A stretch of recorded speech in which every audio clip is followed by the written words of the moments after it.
My name is Ngobeni Jeff, and I'm the SRC Transformation Officer. And therefore, to respond to the question of food security, all I can say is the institution have been trying so hard, you see, to make sure that there's no student who goes hungry at this moment. One thing that we have realized, you see, some of us who have always been active on campus, especially when you look at matters of food and everything, we have seen a lot of growth and also understanding of the problem on itself. I mean, at this moment, there's no student, so to say, that I believe is being turned away because of food issues. Like we have the email address of Support Asset Sun that the institution have done what they've established. So us as the SRC, we did what, instead of creating parallel food structures on campus, we rallied behind what, behind the institutions, things that the institution always had, the systems that the institution had to do what, to provide food to students. So we did what, we tried to rally behind that and strengthen and give more attention, like towards this type of programs that the institution had. Like for instance, like Sakota said, son, we know students have been calling Malizi and not Malizi actually.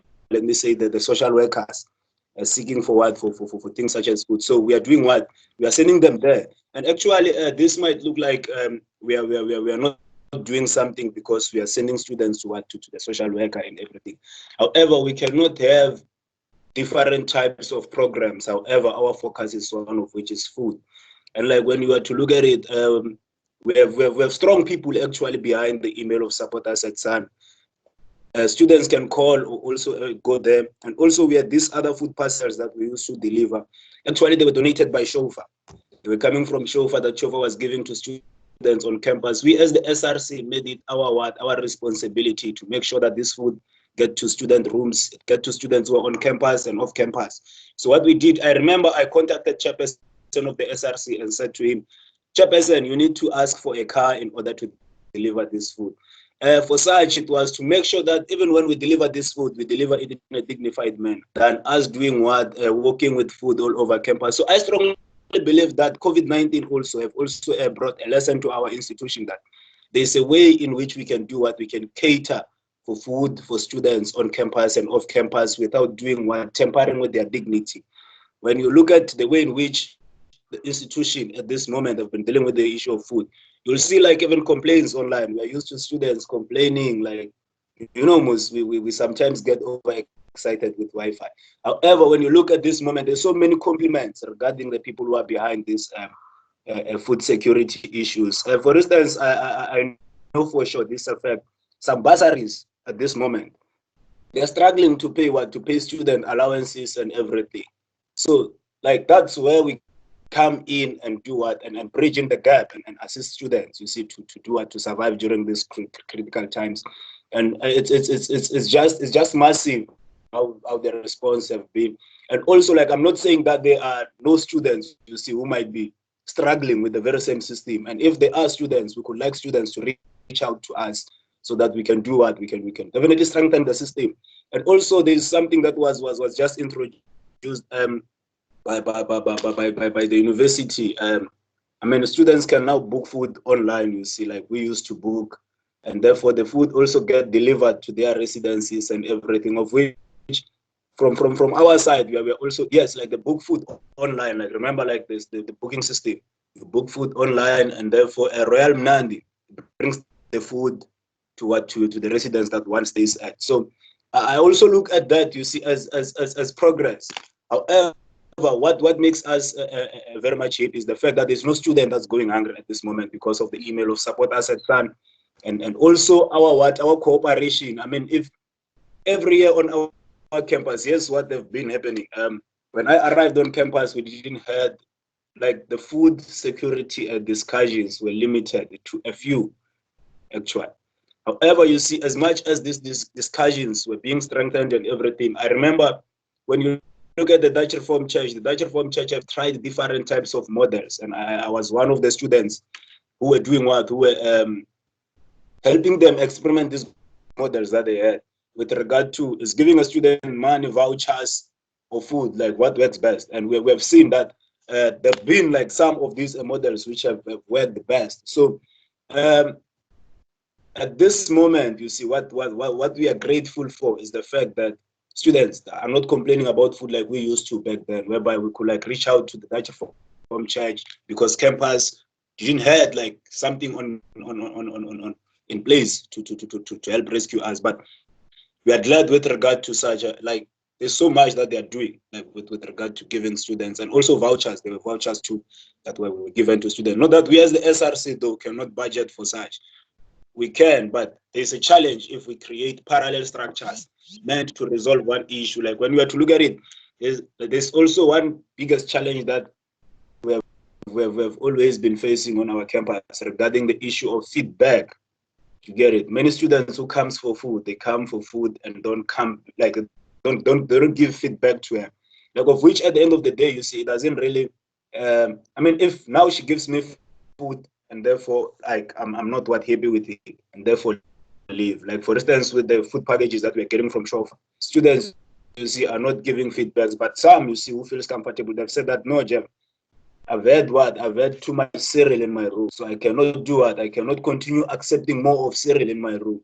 You guys need to provide us with something else. And we have seen like things like vegetables coming into the residencies and everything. So we are grateful about that, and also like the commitment of the SRC, like trying to do what to bring in awareness. You see, to management, to correcting what needs to be corrected. You see, bringing issues that need to be brought, and also challenging what needs to be challenged. I mean, we can't always be saying yes, yes, yes, yes, yes, yes, yes. No, that's not how we are moving.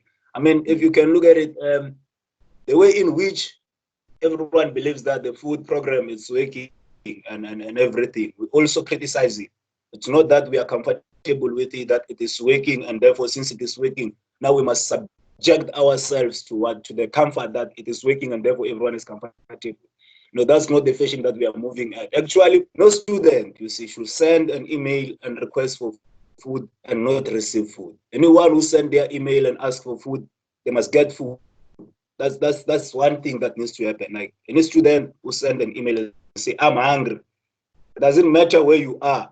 The fun fact that you see, yes, what I've always been touching on, it's the realities that we find ourselves in, especially as the people of color. I mean, we come from different backgrounds as students, and when we to look at the backgrounds that we come from, you see, it has never been easy. Some of the students are parents, meaning that when I get home, I must be a parent. The allowance that NSFAS gives me, it's no longer mine. Now you see, it's a family allowance because I'm a parent when I'm home. So I must also use it. I can't say that this money from NSFAS, I must only buy food with it. I must exercise my parental duties. When a child cries and say that they want a sweet, meanwhile I have this NSFAS money, I must make a sacrifice out of it. And also the issue of what of most of our students, you know, being indoors means that one needs to change their behavior. Behavioral changes, of which some include eating more food. Yes, it's happening. I'm not just like saying this because no, I know it's happening. That and like you know what's been happening when the lockdown happened. When it started, I know there's a student who told me that Jeff, I used to buy food from. They used to buy food from here by the Pick and Pay. They used to buy vegetables and everything outside Pick and Pay. So it becomes more expensive to get it when now the student happens to go to Food Lovers and buy the food. Why? Because the challenge be the guy who sells outside Pick and Pay could no longer sell, and at the taxi rank they were not selling because government, when it first gave us the restrictions and everything, they said we shouldn't do what we shouldn't. Street vendors are not allowed to work. Actually, our parents who sells on the road are not supposed to sell on the road. So some students, you see, used to buy from those. As a matter of fact, it used to be cheaper. They used to save more money. However, now that one needs to be subjected that every time I need something, I must go to where I must go to a retail shop, of which it becomes more expensive. So some students have brought complaints that Pramjevula, I had 30 days yes to use my allowance, but then I finished it in 26 days. Or maybe I no longer have food, they are left with 4 days. So those are the type of challenges that we happen to face. But we are dealing with them decisively. No student should be turned away. No hungry student. It takes so much guts and courage to come out to someone and say, I'm hungry. No matter the background of a student, like it takes so much guts. It's like this thing of criteria that many people want to use on food, that the student who qualifies for food, there's no one who qualifies for food. Students qualify for food. Not like now where we need to differentiate among students. Or this one qualifies, this one doesn't qualify. I mean, such you see have been happening too. But we managed to address such. No student, you see, like this effect, no student must be left outside without food. It doesn't matter where one is. One can be in Mpumalanga. We never know the burden that it takes one in order to access food in Mpumalanga. Those are the realities. I mean, some people, like where we come from, I come from Guyana. In Guyana, you can't buy a 25 kg of maize meal. Like you can't buy a 25 or a 10. The only thing you can buy is an 80 kg. And meaning that you need to pay more money to get an 80 kg of maize meal, and you can't survive without maize meal. So meaning that if you buy this 80 kg of maize meal, and Mpumalanga too, when you buy this 80 kg of maize meal and bring it home, from the allowance that NSFAS gives you, already you have taken a lot. So these are the type of challenges that we are facing, that they took us away from the institution. And when we leave the institution, we are not only students where we are going. Some of us, some students are parents, some students, you see, are children to their parents. So those type of things, you see, are things that I believe, you see, many people need to get to understand. And I put a lot of blame to our government, you see, for not being clear in the first place. When they gave power to the vice rectors of institutions, when the minister, like we started with lockdown, and minister said to address us, the Minister of Education said the powers will be with what? With vice rectors. And I completely disagree. Why? Because institutions that are privileged, like Stellenbosch University, you see, have the capacity to deal with most of the challenges that they have, like the food security issue. We have the capacity to work on it. However, when you are to look at universities such as the University of Venda, they do not have such. So in order to coordinate this program properly, I believe that our minister was supposed to have taken power over and coordinate it himself from the department. I think that could have made them reach out to many students.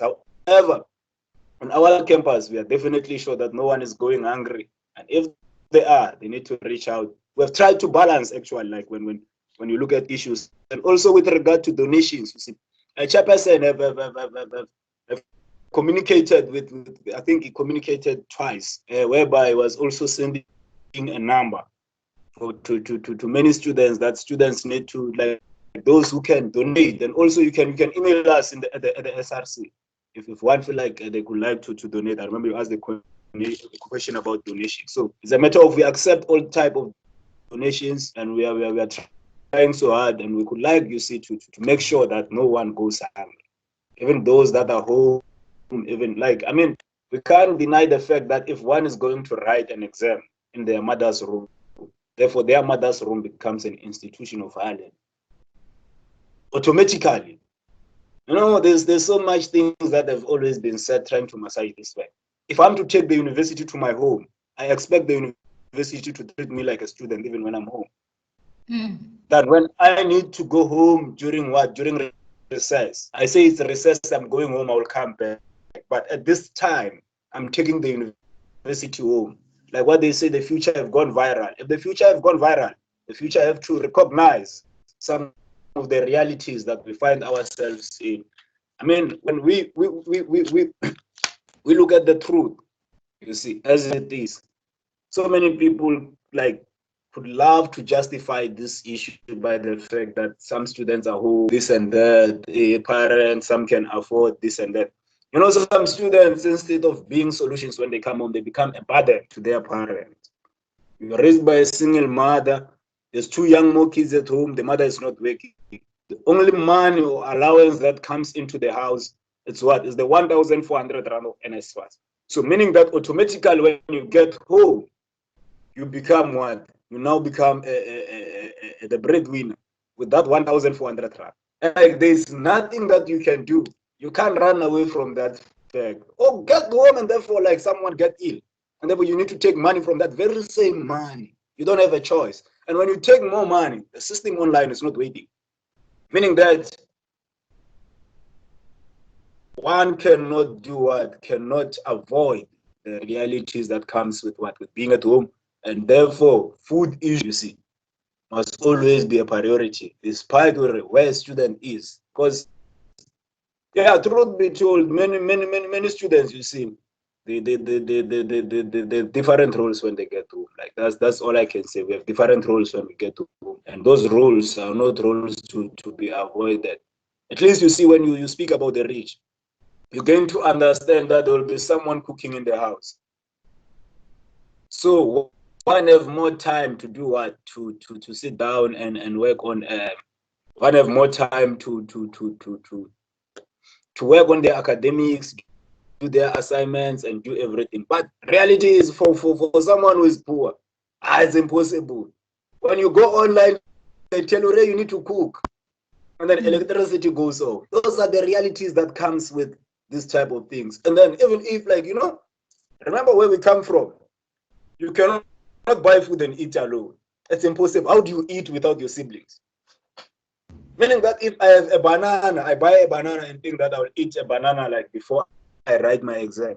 I must make sure that if I have 5 siblings, they must get bananas each. Or else what I will be doing will be an injustice towards the family members. That's how African culture teaches us, by the way. That do not eat alone. Eat with your brothers and sisters. Share what you have. It doesn't matter how small it is. We need to share it. Yes. So, I wanted to ask, sorry to interrupt. I wanted to ask if we're going back to the initiatives that are taking place on campus, I wanted to question how sustainable those initiatives are, because this is unprecedented times and very uncertain times as to how long this is going to last. So, from your perspective, how are you able to make sure that the initiatives that happen on campus are sustainable?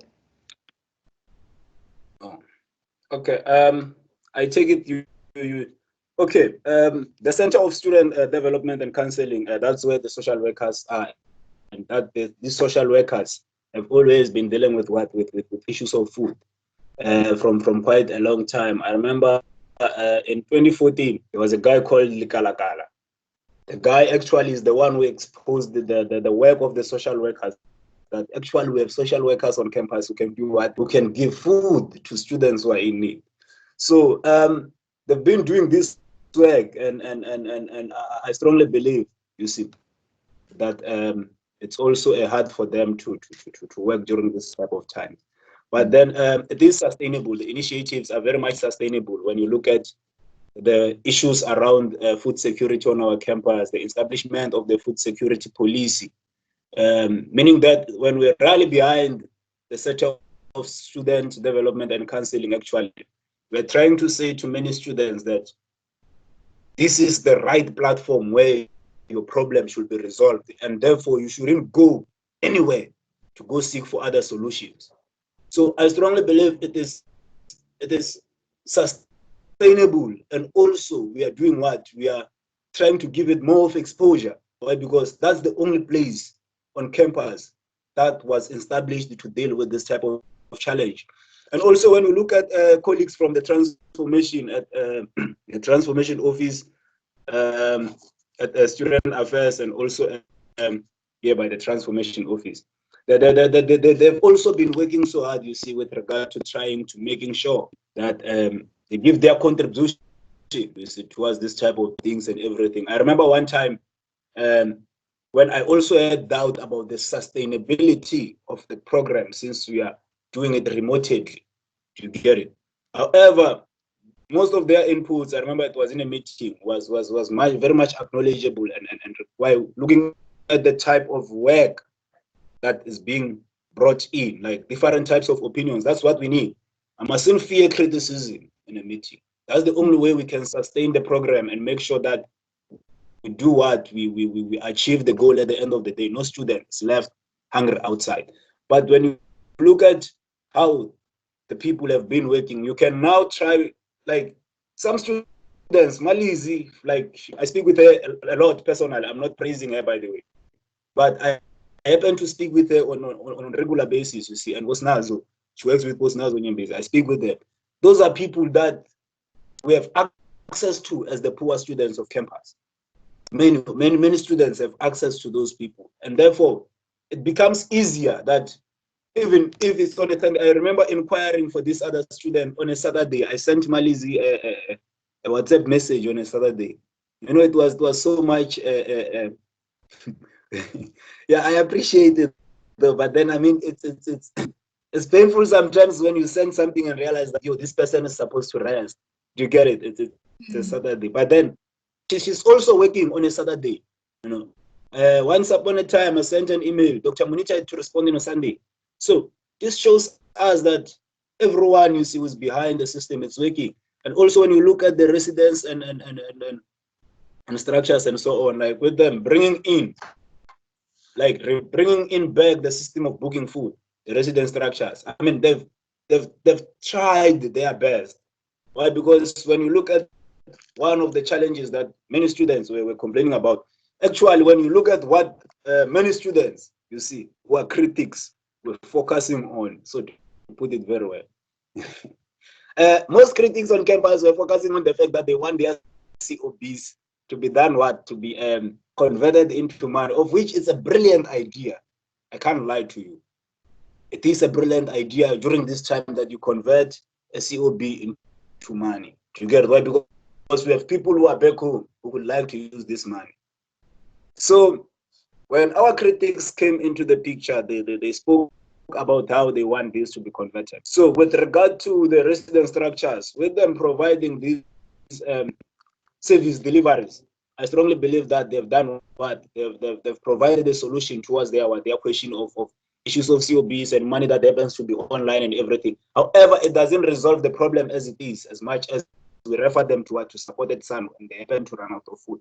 But it's something that we still need to engage on regarding converting that money. But it was rejected as a fact.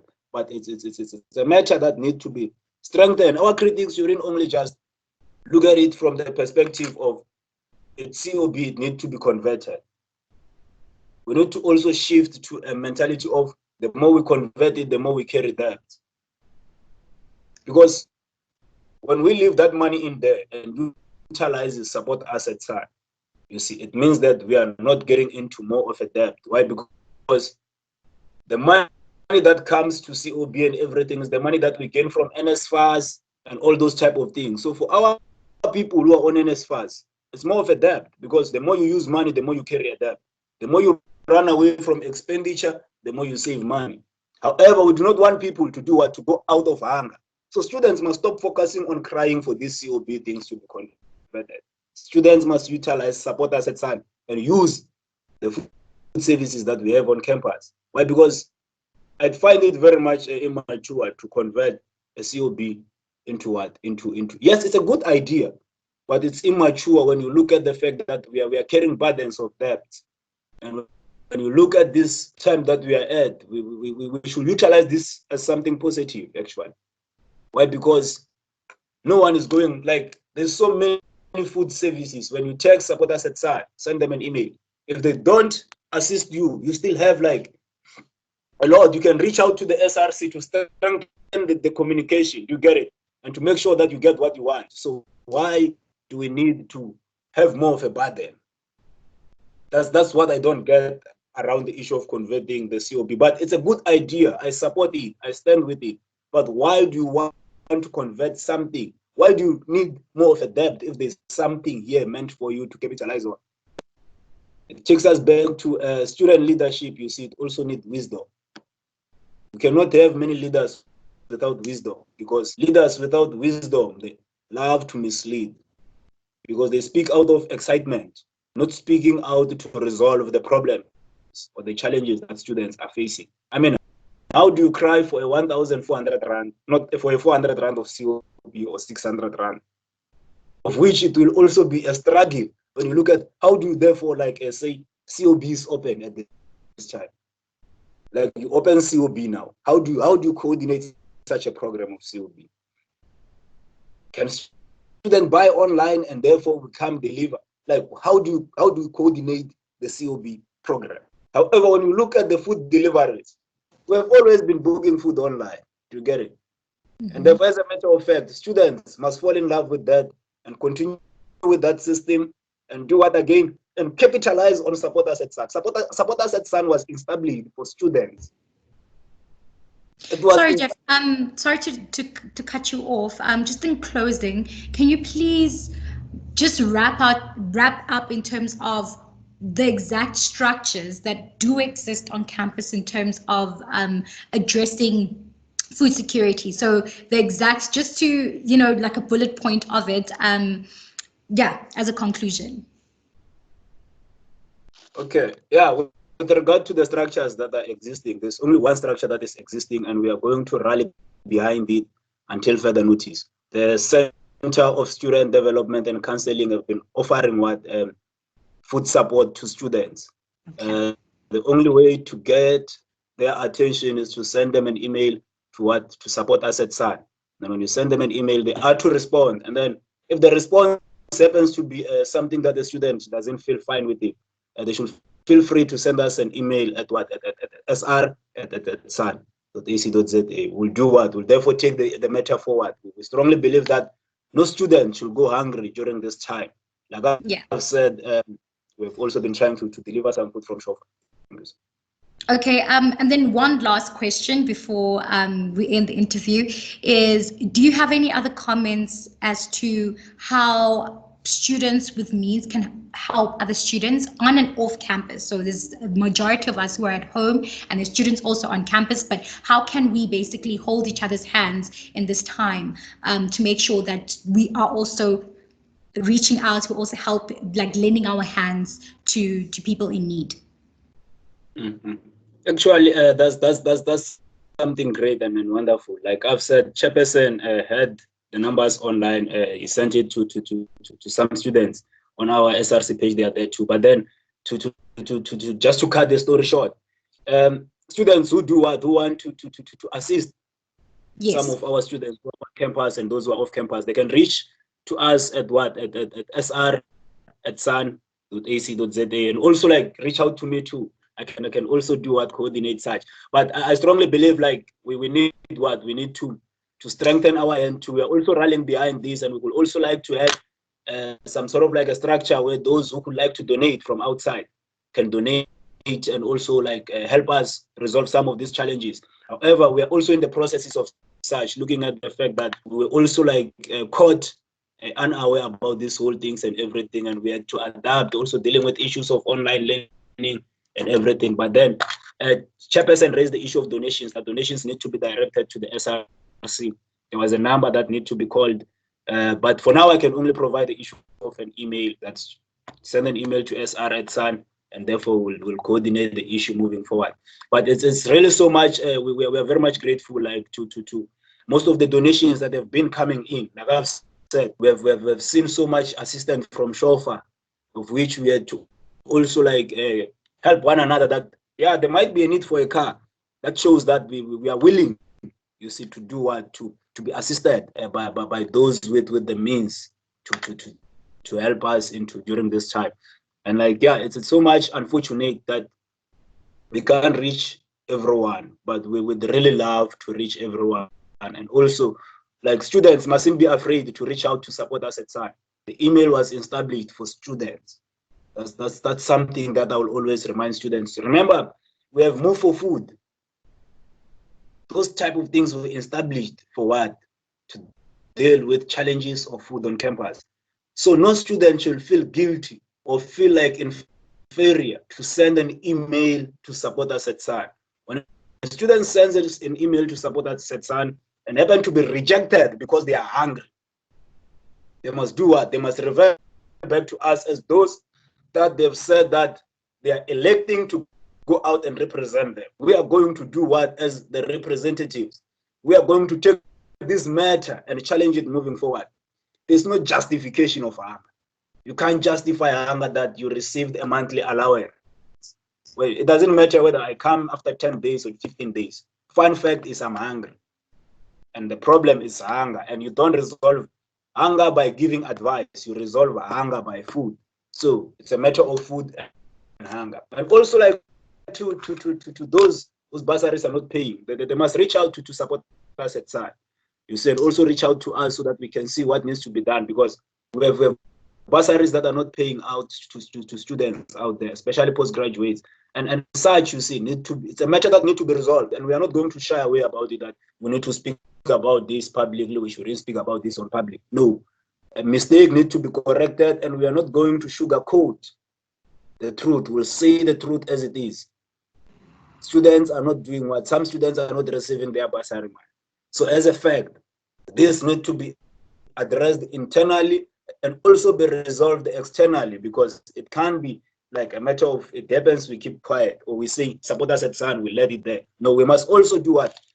Boil behind the issue so that we can do what? We can find solutions towards the problems that we happen to be faced with. Thank you very much, Jeff. Thank you so much for also just taking the time to talk to us and to really talk about the initiatives that you're part of in terms of solving this food security issue that has definitely been a highlight in this time of the pandemic. And also it's really a motivation as to us holding each other's hands in making sure that everyone is fed, everyone is able to study without being hungry. So thank you very, very much for that. Thank you so much for reaching out. This we really appreciate it. Thank you.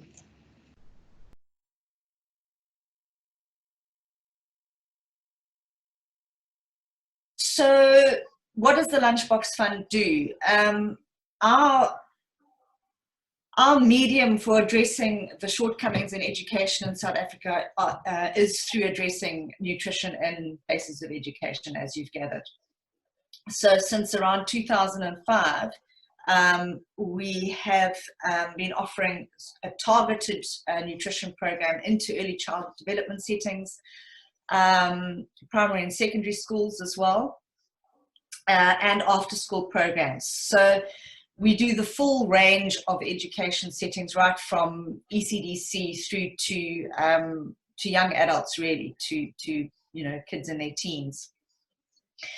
And we're currently, when schools are open, are reaching around 30,000 children a day with a fortified meal. Many of those are lunch meals, some of them are breakfast meals. In the primary and secondary school settings, they're usually a breakfast porridge.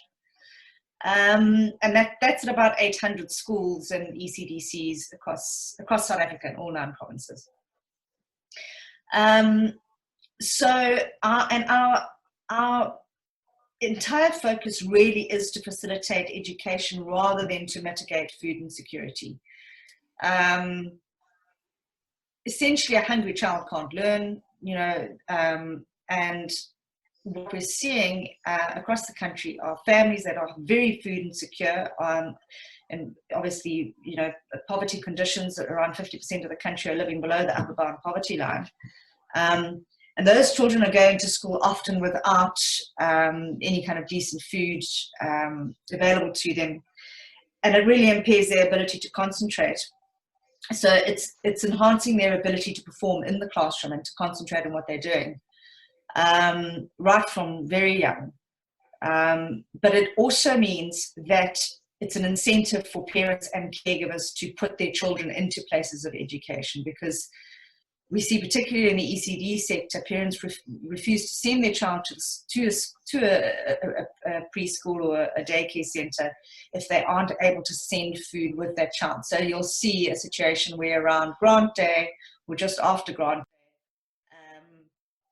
day, there's a spike in attendance, and then when the food runs out in the home, kids just don't go.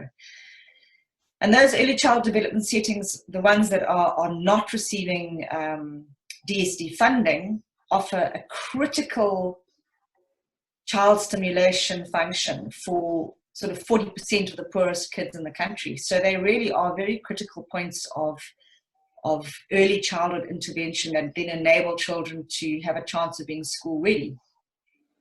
Remembering that 50% of kids who start grade R don't make it through matric. They just don't get there. They drop out, fail, and there's a bunch of reasons for that. And of course, the situation of poverty and food insecurity is an aspect of that. So that is what Lunchbox Fund normally does. When COVID-19 came along, we did have concerns about being drawn into the emergency feeding arena. It's not our primary mandate. Our mandate is to address education, not to address food insecurity and hunger. But it rapidly became clear, of course, that the enormous need was there wasn't the capacity to address it. We were able to pivot essentially what we do in the education setting to meet relief feeding and emergency feeding needs. What happened to start with was the Solidarity Fund approached us and asked us to look at ways of rapidly deploying relief feeding. And when it was clear that we were really in a good position to do that, we stepped up as fast as we could, and it's been incredibly intense over the last few weeks, as I'm sure you can imagine.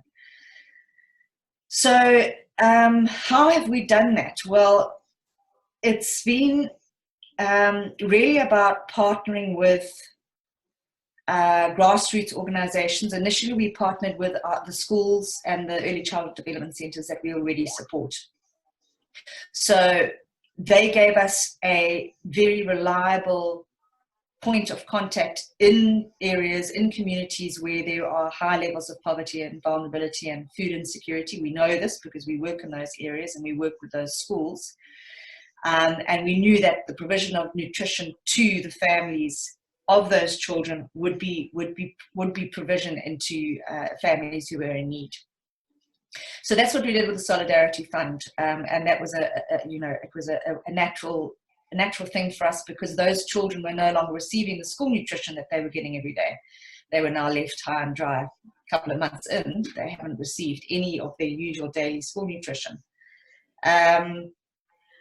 Then further to that, we partnered with other grassroots organizations across the country who are doing development-orientated work.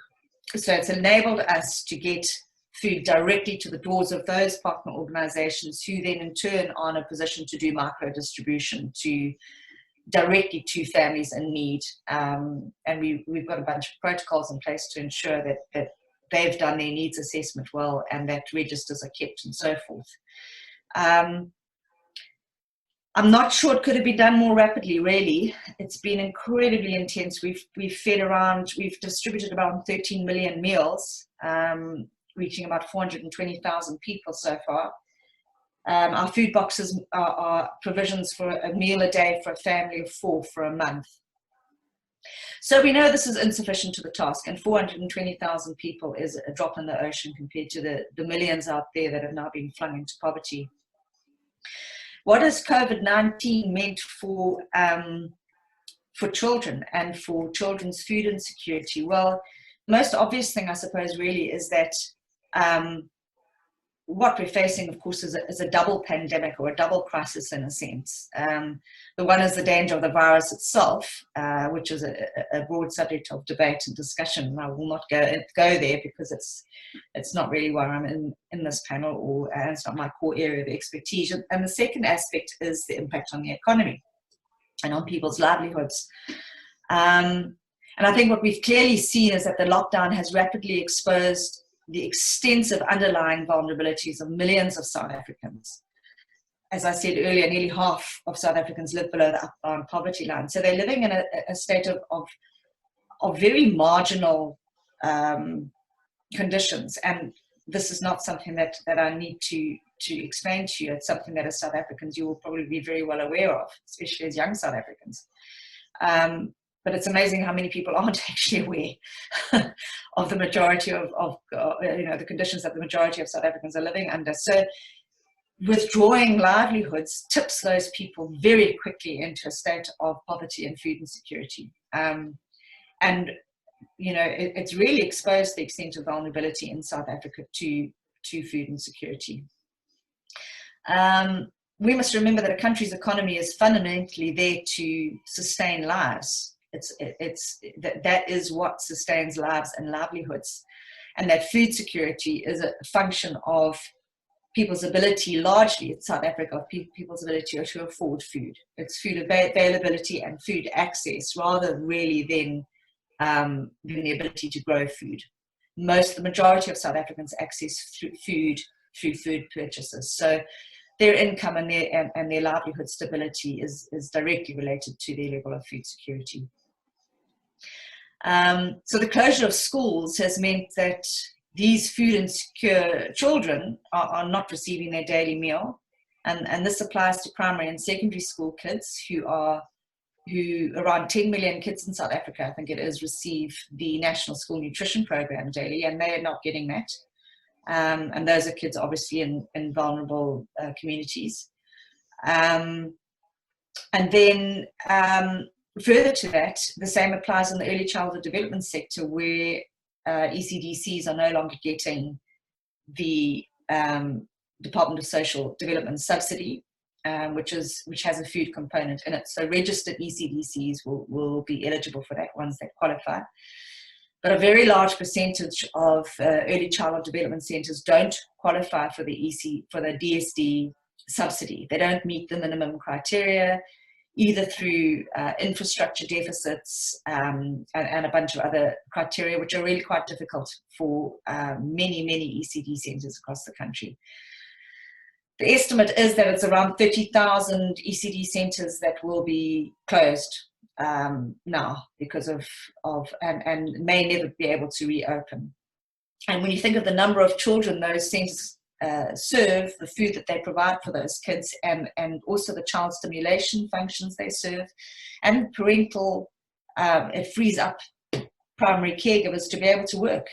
People have nowhere to leave their kids now. So there's a whole lot of complex sort of ramifications of those centres not being able to operate, together with the fact that those kids are not receiving food.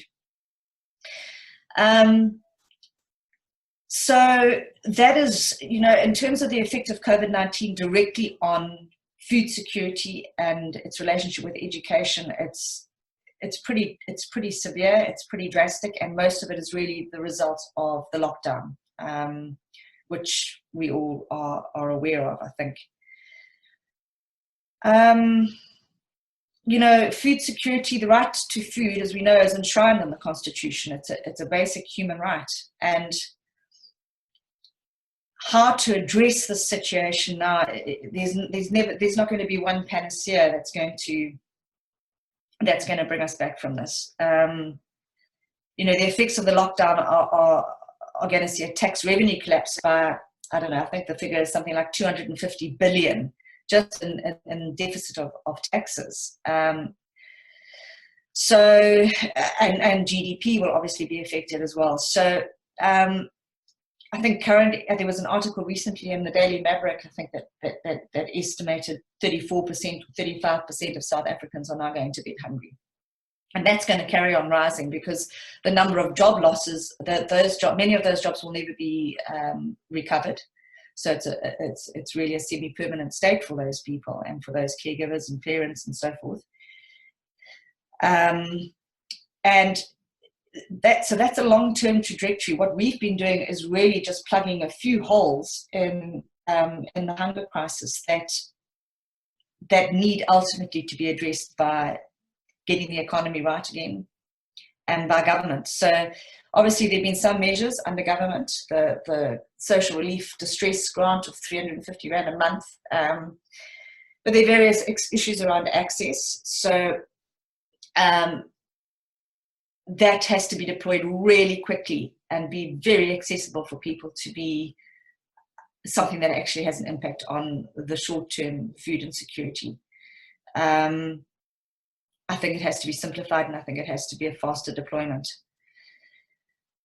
In terms of the wider economic revival, that is really our hope of food insecurity in the future. There's no shortcuts to it. There's no there's no alternative to, by one or other means, through social grants, so through the social relief distress grants, and also the child support grant that they've increased by 500 rand a month. Those measures will help, but there will be no substitute for the livelihoods that are lost. And that is the long-term question, which many economists are putting their minds to, without very easy answers. I don't remember all your other questions. Sorry, Carolyn. No, I was just wondering, so this is quite a bleak picture we're looking at. And I think a lot of people can feel very sort of overwhelmed and not really know where to start in terms of helping. So what would you say to the average South African who does have means? How can they help others during this time with food security? Well, I think that for every single one of us as individuals, it's time to really be aware of the situation of people with whom we come into contact. And this has really been brought home to each of us at Lunchbox Fund quite dramatically in the last week. Because of the number of emails we received from individuals begging for assistance, begging for food support. And we know we cannot possibly reach everyone. But I think as individuals, we're called upon to help those we can. And I think that really is, and there's an encouragement in that, because that really is the human condition. You can only help those with whom you have the means to help and contact with. I think there's obviously been a huge step up in donations from the wealthy. I mean, the ENCA COVID-19 Relief Fund has been massive, millions, 20 million. Solidarity Fund as well. Those have been donations from wealthy philanthropists, and that's encouraging to see. But as far as the average person who perhaps isn't living on the breadline, I think it's incumbent upon us to reach out to our neighbours and friends who are in need, whether it's your domestic worker who you continue to pay, or whether it's the gardener that you continue to pay for those people who are in those socioeconomic brackets. Or whether it's simply providing meals to your neighbours because you have a little bit more than they do. Those are the simple things that no scientist will be able to give you stats on, but that will make the difference for many individuals between survival and not surviving over the next few weeks. It is a bleak picture I have painted. If I could think of some roses to throw into it, I would. But I think we've been steeped so much in the suffering in the last few weeks that it's. I think what is encouraging, though, is the humanity that's come through in this, and the South Africans, the sense of Ubuntu that's kind of come to the fore, and the sense that we're all in this together.